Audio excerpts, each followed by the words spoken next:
Um pouquinho sobre reformas religiosas, o que foi esse movimento, como que se deu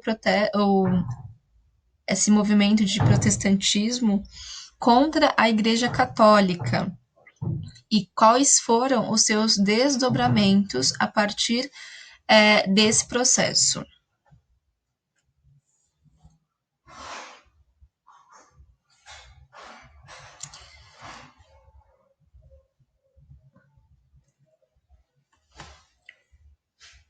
Vamos falar um pouquinho sobre o contexto da reforma. O que a gente viu nas últimas aulas?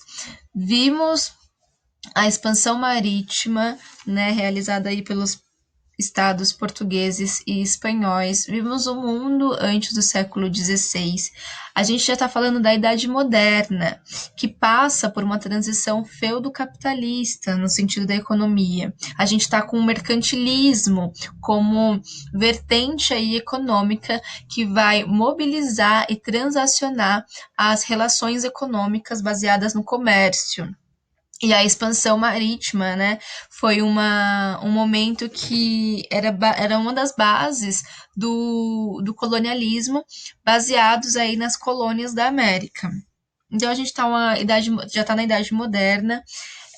Vimos como que a ascensão da burguesia se fez presente, né, já lá no final da Idade Média, da Baixa Idade Média, e a igreja vem gradativamente perdendo o seu poder. A partir do século XIV, a igreja já entra num processo de crises. Durante a Alta Idade Média, principalmente, a igreja era a maior instituição da Europa Ocidental, né? E aí foi modificando toda essa relação a partir basicamente do século XIV. A gente viu a formação dos estados nacionais baseados aí numa centralização monárquica. A Idade Moderna já começa com o processo de centralização política, o que é diferente do que acontecia no sistema feudal, que era de descentralização. Então a gente já tem a formação dos estados nacionais, já tem um rei como representante político concentrando esse poder. Com isso, a gente vai ter algumas crises internas da própria igreja que vão dialogar e vão ter uma configuração com o que está acontecendo com o meio social também. O poder clerical, né, concentrado desse poder econômico, religioso, já não faz tanto sentido, assim como o pensamento teocêntrico também.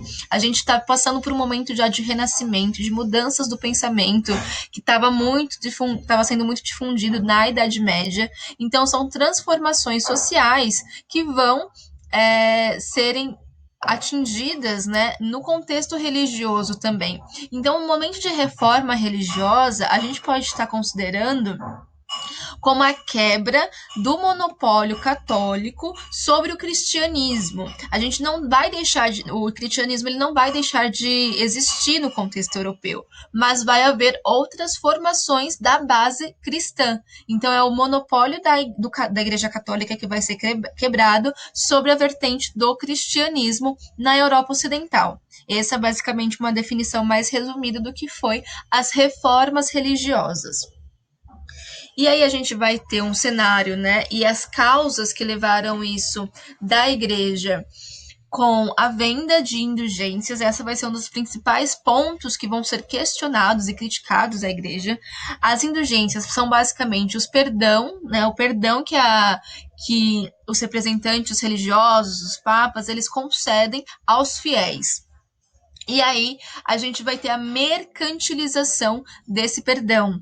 As pessoas vão começar a pagar para adquirirem um perdão, né? Baseado aí nas concepções religiosas da Igreja Católica, né? De pecado, de caminhos contrários ao que a Igreja vinha propondo. Então as pessoas iam nas instituições religiosas, né? Iam nas igrejas para comprar esse perdão. E aí os padres e os representantes que estavam ali nesse contexto, eles vendiam assim absurdamente, tinha uma tabela com os preços de acordo com a gravidade de cada perdão, e isso era um absurdo, né? As pessoas estavam, principalmente Martinho Lutero, ele vai ser muito crítico a essa venda de indulgências. Além disso, gente, vai ter a simonia, que é a venda de materiais que representam algum aspecto religioso, né? Tipo, um exemplo disso é vender uma lasca de madeira que representa a madeira da cruz que Cristo carregou, um pedaço da roupa que Cristo usava. Então, são esses materiais de aspectos religiosos que também serão vendidos para os fiéis. E muitas vezes, né, não correspondia de fato com, com essa construção religiosa. Eles pegavam materiais diversos e colocavam esse caráter religioso. Além da venda de materiais, também havia a venda de cargos da igreja. Então, a pessoa que tinha um poder aquisitivo maior, ela conseguia, né, ter esse poder comprar algum tipo de cargo na igreja, e também se ela fosse detentora de terras, a igreja aceitava vender esses materiais ou cargo por trocar por terras de algum nobre, por exemplo. Então, essas práticas, né, muito voltadas aí ao comércio, ao meio lucrativo, a igreja estava fazendo muito durante esse período, e que acabava ela mesmo se contradizendo, né, porque ela não defendia a usura, você ter algum tipo de lucro no seu comércio, e ela praticava práticas muito voltadas a essa questão mercantilizada e econômica. Outra prática que era muito realizada pela igreja era o nicolaísmo, que é basicamente a não participação de padres para votarem ao celibato. O celibato, gente, é a proibição, né, do casamento entre os padres. Isso já foi proposto lá no início do catolicismo. E aí alguns padres se recusavam a isso, né? E eles eram considerados até mesmo pela própria igreja como hereges, que isso não podia, mas era feito, né, era realizada essa recusa por alguns representantes da própria igreja. Então foram práticas se estabelecendo aí ao longo desse período que geraram muita insatisfação e muita crítica, né, para a comunidade aí no geral. E aí a gente vai ter também a crise intelectual do clero, que é basicamente relacionada às perspectivas intelectuais e ideológicas que foi construída durante aí o período da peste negra, lembrando que a peste negra era vista, né, como uma doença que tinha caráter totalmente religioso, e as pessoas deviam aceitar passivamente o que estava acontecendo, e até os próprios padres fugiram da Europa no contexto de peste negra, levando uma inconformação da população decorrente desse tipo de práticas. O Renascimento, que foi um movimento cultural baseado na razão, no naturalismo e nas concepções construídas da Grécia e da Roma, na greco-romana, da atividade clássica. Então, são movimentos que estão acontecendo na Europa, que a igreja vai tendo uma crise já na sua estrutura intelectual. Outro movimento também que aconteceu foi a invenção da imprensa. Esse avanço tecnológico nesse período faz com que haja uma quebra de monopólio da produção do conhecimento. Quem produz conhecimento nesse momento é a igreja. E com o advento da imprensa, a gente tem essa quebra desse monopólio, as pessoas podem produzir outros conhecimentos, já estamos vivendo na época do Renascimento, e você fica mais fácil a produção e circulação de outros conhecimentos através da invenção da imprensa. Muitas pesquisadoras, historiadoras consideram que a invenção da imprensa foi tão importante, assim como a internet foi importante para a gente aqui no século XXI. Então, foi muito importante esse movimento, esse avanço tecnológico, para essa propagação de outros conhecimentos, né, baseados não só no caráter religioso. E aí a gente vai ter alguns sistemas teológicos que vão estar presentes aí no movimento religioso. Acredito que vocês já tenham visto falar sobre São Tomás de Aquino e Santo Agostinho em filosofia, porque eles têm uma base filosófica, né, baseada em princípios religiosos, muito importante para o pensamento da época. A gente vai ter a primeira linha do tomismo, né, realizada por São Tomás de Aquino, e aí basicamente a igreja, né, a cúpula aí romano-papal, vai se adequar, vai se ligar mais ao tomismo. E o que diz o tomismo, né, de forma bem resumida? Ele considera o livre-arbítrio, então, assim, ele vai ter o nascimento, a pessoa vai, né, se desenvolver ao longo de sua vida, e aí ela tem que se adequar, ela tem que ter um conhecimento sobre as condutas religiosas ao longo do desenvolvimento. Com isso, a partir desse processo de formação religiosa, formação do conhecimento, a pessoa vai ter o livre-arbítrio, ela vai poder escolher se ela quer seguir o caminho da salvação ou se ela vai querer seguir o caminho da perdição. E aí ela tem essa liberdade de escolha para escolher os caminhos.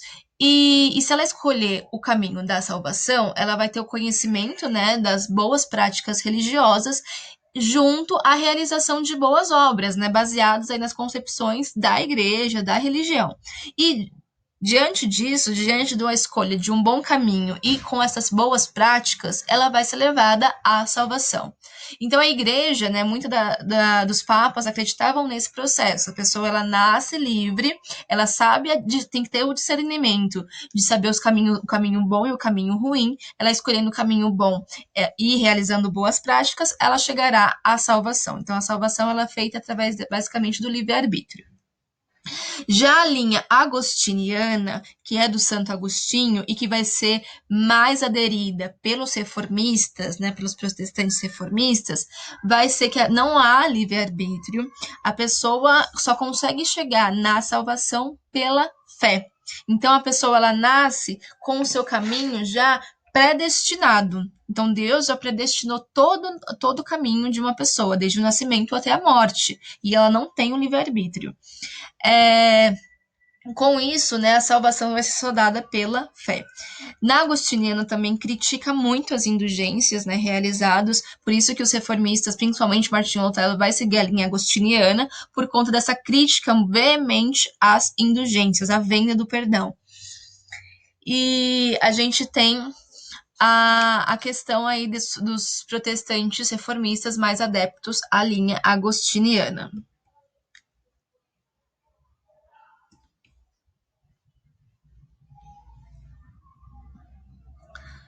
Dando continuidade, a gente vai ver agora a reforma luterana. A reforma luterana foi realizada por Martinho Lutero.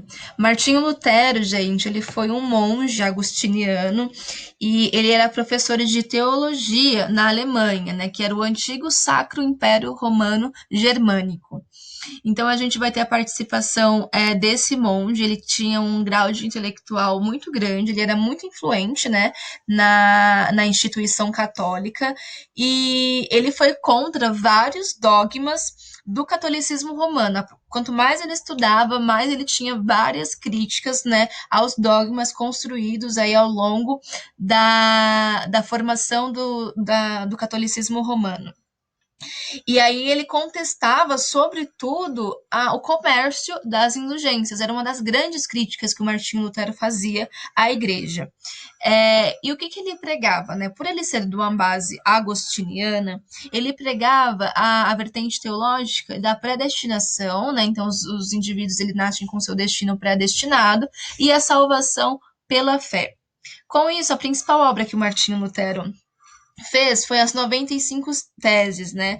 Ele estava com um conflito muito aberto contra várias questões, principalmente com um vendedor específico de indulgências, e aí ele começa a realizar esses escritos para ir contra toda essa crítica, né, expor todas essas críticas que ele tinha à instituição católica. A primeira delas era contra as indulgências, a forte crítica, né, à própria igreja e ao papado.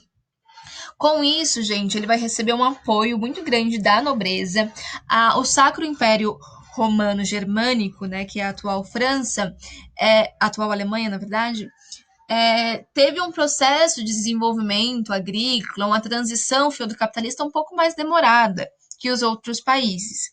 Então, tinha uma área um pouco agrária na França, a nobreza já vinha tendo alguns conflitos com a igreja, então elas vê, a camada nobre, os nobres vê no Lutero uma possibilidade, né, de junção, de aliança para superar a igreja de fato. Então ele vai receber um grande apoio da nobreza, o Lutero vai ter grande apoio da nobreza.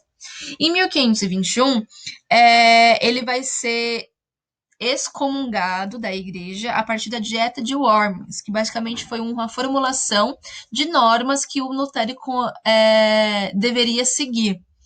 E nessa dieta ele foi excomungado da igreja romana. E aí ele teve uma condenação, né, para sair do território, então ele foi exilado, saiu do Sacro Império Romano Germânico. Com isso, gente, ele foi, nesse momento que ele foi exilado, ele ficou, né, numa outra localidade e ele traduziu a Bíblia para o alemão. A Bíblia até o momento era em latim e poucas pessoas tinham conhecimento do latim ainda. Então era um conhecimento muito limitado, as pessoas iam para a igreja e não sabia ler porque não tinha esse conhecimento do latim, não sabia o que o Papa estava falando. Então, uma das primeiras coisas que o Martinho Lutero faz é traduzir a Bíblia para o alemão. E essa prática de tradução tem uma marca forte de caráter nacionalista, né? Então a gente pode ver como uma característica fundamental também para a reforma luterana esse marco forte nacionalista. Nesse momento, a gente vai ter, quando Martinho Lutero está exilado, alguns camponeses vão começar a seguirem Martinho Lutero. E vai ter um camponês principal, que vai ser o Thomas, ele vai liderar essa guerra dos camponeses. O Martinho Lutero está exilado, mas ele foi um seguidor fiel do Martinho Lutero, conseguiu pegar boas bases aí do luteranismo, e ele usa essa prática, essa vertente da reforma luterana como transformação social no ambiente camponês, no ambiente agrário que ainda estava acontecendo na atual Alemanha.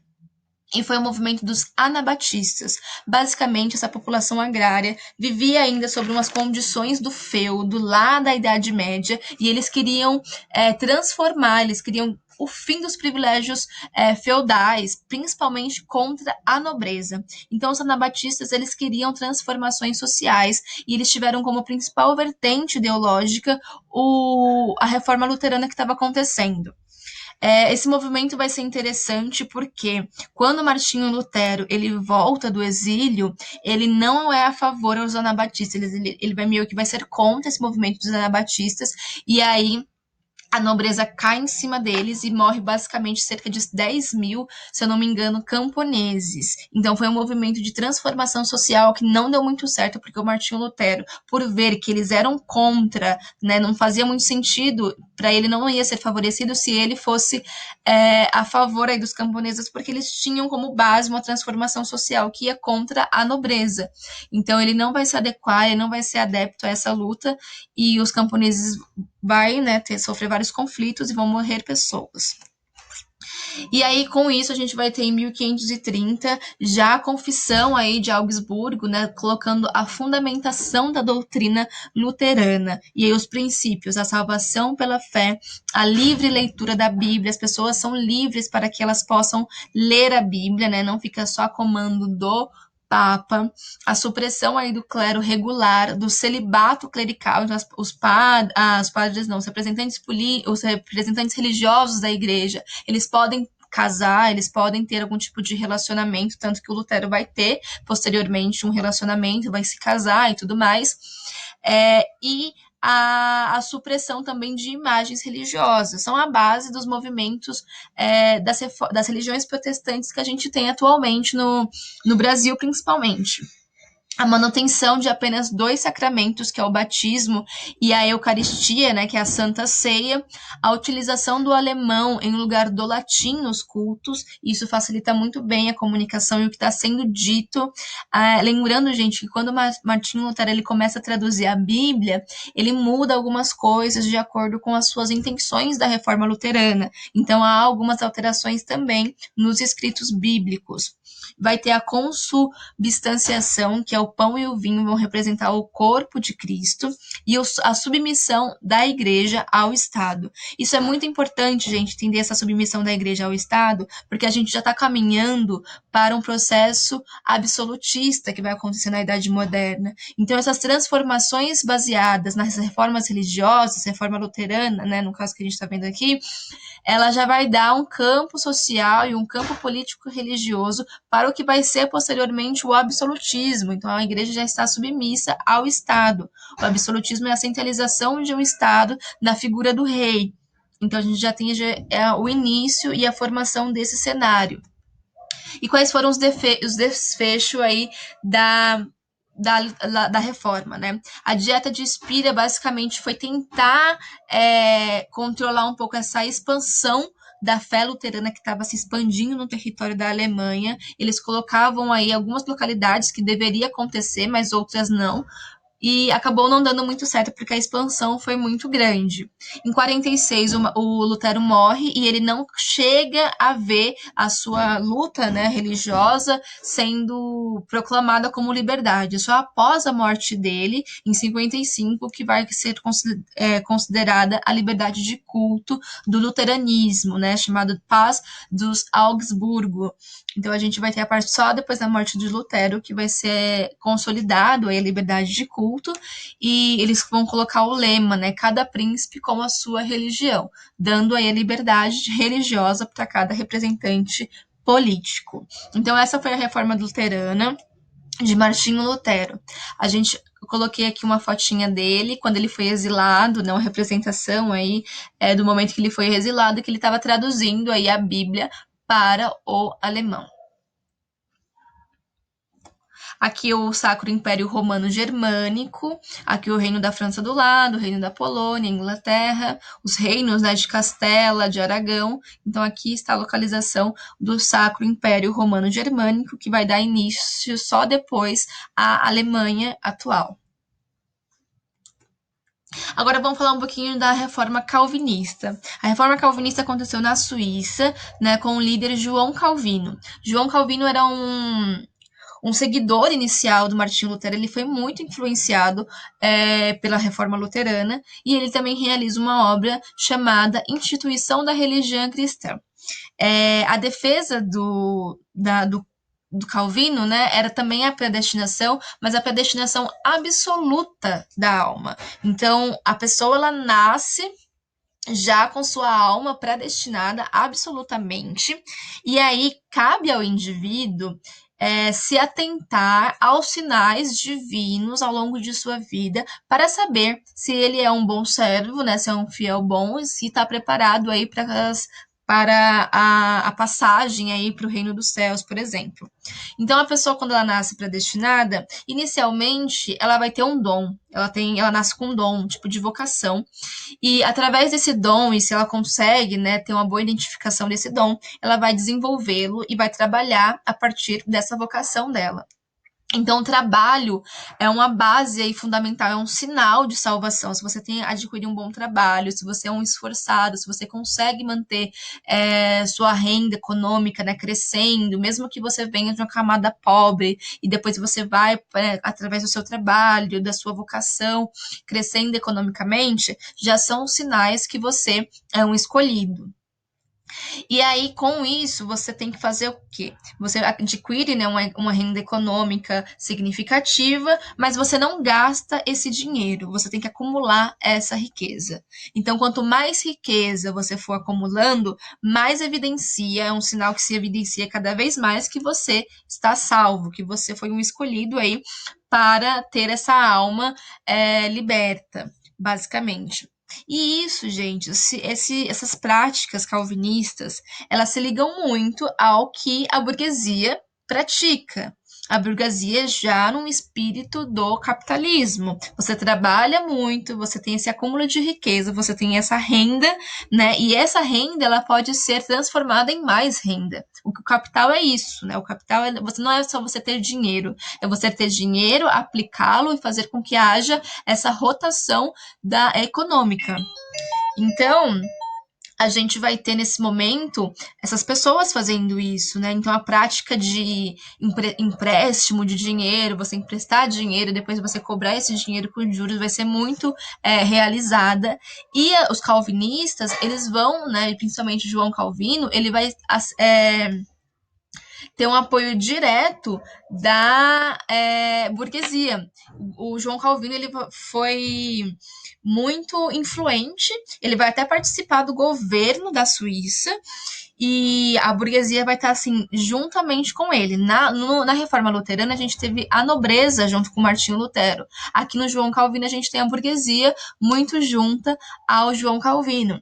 E aí a gente vai ter um filósofo, eu acredito que vocês possam ver também em filosofia, o Max Weber, ele vai falar que o espírito do capitalismo, ele se baseia na ética protestante, né? Que a gente vê essa ética protestante que é do trabalho, da acumulação de riqueza, de você ter essa lucratividade, e isso é o espírito do capitalismo. É muito interessante essa análise que ele vai fazer. Então a gente tem aqui a reforma calvinista.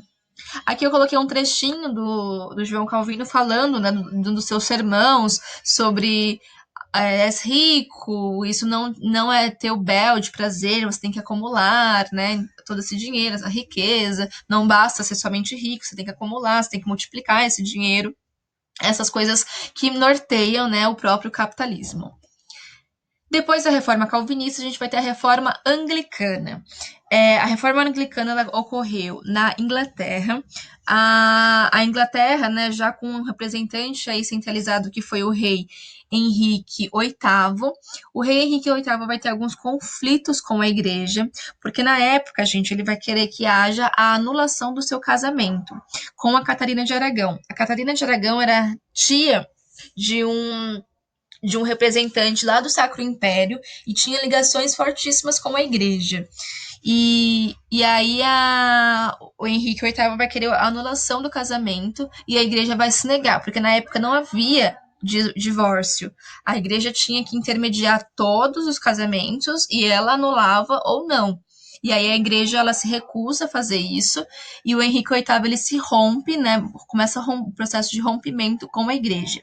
E aí em 1484 vai ter o ato de supremacia, que é a criação aí da igreja anglicana. Com isso, a gente vai ter uma prática que ele vai começar a confiscar os bens materiais da igreja, os bens materiais dos representantes da igreja, e ele pega as terras também do clero. Então ele começa esse movimento aí de separação da igreja, né, de confiscar os bens materiais da igreja. Ele vai pegar esses bens materiais e vai ceder à nobreza. Então o Henrique VIII ele vai ter um poder muito grande, uma adesão muito grande da nobreza também. Aí depois do Henrique VIII veio a Elizabeth I, ainda não era, né, consolidada a Igreja Anglicana, só com a Elizabeth I que vai ser consolidado de fato a religião, né, e a doutrina protestante do anglicanismo. O anglicanismo, basicamente, ele vai ter a fusão do catolicismo, do próprio anglicanismo e do calvinismo. Então vão ser essas três religiões aí que vão dar as características da religião anglicana. Do catolicismo, eles vão pegar a hierarquia. Tem a questão dos representantes maiores, né, do Papa, então eles vão pegar essa questão hierárquica também presente aí no anglicanismo. O anglicanismo é o poder real, então o rei é o representante religioso maior, e o calvinismo, eles vão pegar o acúmulo de riqueza, a questão do acúmulo de riquezas. E aí, gente, todas essas características, né, que vão pertencer ao anglicanismo, vão dar base e vão fortalecer o território para o que foi o absolutismo inglês. Nesse momento, a gente já tem um rei, que é líder do Estado, basicamente, que já está concentrando o poder político e que agora concentra o poder religioso. E aí tudo isso teve consequências com o fortalecimento do sistema absolutista, né, que vai ser consolidado posteriormente. Então, na Inglaterra, a gente tem essa reforma anglicana, desenvolvida inicialmente por Henrique VIII e que foi consolidada pela Elizabeth I. Como resultado de tudo isso, de todas essas mobilizações, a igreja não ficou contente, ela vai contra-atacar, e esse momento foi a reforma da própria instituição, na reforma interna da Igreja Católica, ou o momento de contra-reforma, né? Então, basicamente, a igreja vai começar a fazer organizações para tentar algumas modificações internas e para contra-atacar também todo esse movimento que estava acontecendo. O Concílio de Trento foi o primeiro movimento aí, né, com o Papa Paulo III. Eles vão reafirmar os princípios católicos e vão condenar o protestantismo. São movimentos aí internos da igreja. A gente vai ter também a quebra de algumas práticas das indulgências vai ser muito questionada, eles vão começar a repensar tudo isso, mas é mais voltado por uma reafirmação também dos princípios católicos e condenando aí esses movimentos protestantes. Eles vão colocar novamente o Santo Ofício da Inquisição, lembrando que essa prática já acontecia na Idade Média, eles resgatam essa prática, e aí com o intuito de combater, né, os fiéis reformadores e as pessoas que eram consideradas ameaças à igreja. Lembrando essas práticas, né, de Santo Ofício, de Inquisição, você torturar as pessoas, você queimar as pessoas, né, nas fogueiras. Então são práticas bem violentas, né, que já vinham acontecendo pela Igreja Católica e que eles retomam essa prática nesse momento. E também a formação do Index, que é a lista de livros proibidos, principalmente os livros, as produções, conhecimentos lá do Renascimento Cultural que está acontecendo também nesse momento. Então a gente já tem a formação aí da lista dos livros proibidos. Resultados de tudo isso, né, dessa reforma católica. Eles não conseguiram destruir o protestantismo já tinha tomado proporções muito grandes na Europa Ocidental, na Inglaterra, Suíça, Alemanha. Os únicos estados que não vão sofrer com as reformas foram Portugal e Espanha. E aí, qual foi a saída da igreja? Articular esse movimento, né, de contra-ataque, de retomação e reafirmação dos princípios nas Américas. Utilizar aí de Portugal e Espanha para que eles ajam com essa expansão da reforma católica, da igreja católica nas colônias, gente. E aí, como resultado, a gente vai ter a catequização, que foi a Companhia de Jesus aqui no Brasil, né, esse movimento muito importante.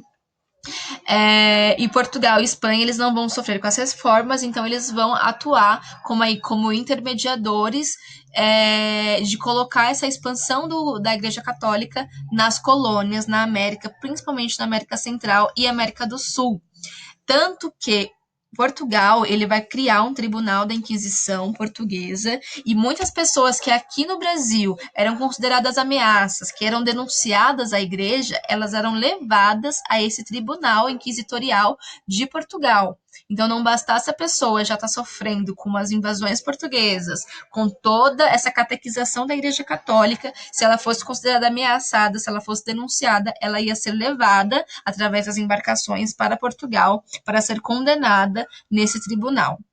E a gente sabe, né, acho que vocês estudam muito na história do Brasil, as consequências disso, né? São atos muito arbitrários. A igreja, principalmente na Companhia de Jesus, com os jesuítas, vão ter práticas violentas, vão ter práticas baseadas em princípios religiosos, mas que não respeitam todo o desenvolvimento cultural, étnico e a diversidade que havia nos territórios da América como um todo. Então, a América Central e do Sul com fortes influências aí das monarquias, né, portuguesas e espanholas. Aqui eu coloquei um momento, um retrato que mostra um pouco do processo da Inquisição nas Américas, né? Eles colocavam o termo Índias, né, como um termo genérico para denominar todos os povos e grupos étnicos que haviam aqui no Brasil, e é nesse momento quando os inquisidores eles chegam aí nas Índias, né, como eles diziam.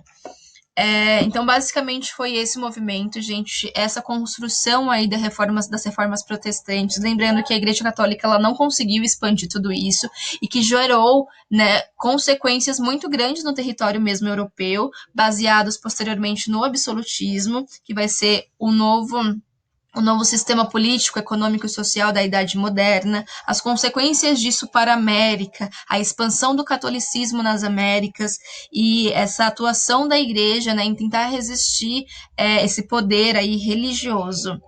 Aqui eu coloquei um material de apoio que é um filme do Lutero, que está disponível no YouTube, e uma notícia da USP falando das bruxas aqui paulistas, né, nesse momento aí de atuação da Inquisição da Igreja Católica no Brasil. É isso, galera. Bons estudos para vocês. Até uma próxima.